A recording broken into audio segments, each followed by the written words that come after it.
What's up everyone? Welcome back into my YouTube channel. So may pag-usapan natin kung paano nga ba makakatulong yung pagpapasyal natin, okay, sa ating buhay negosyante.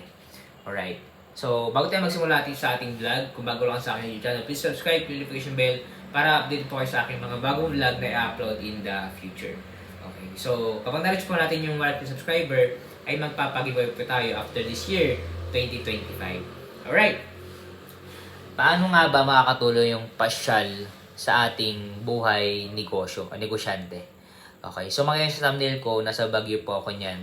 So, Christmas. Sa mundo kasi ng pagninegosyo, hindi laging masaya.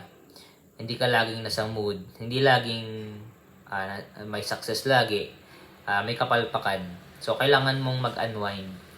Kailangan mong mag-rest konti. Okay, kailangan mong magpahinga.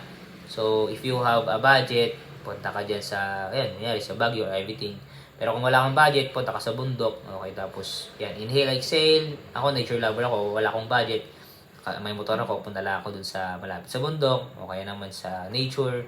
Okay, sa mga, yan, falls, ganyan.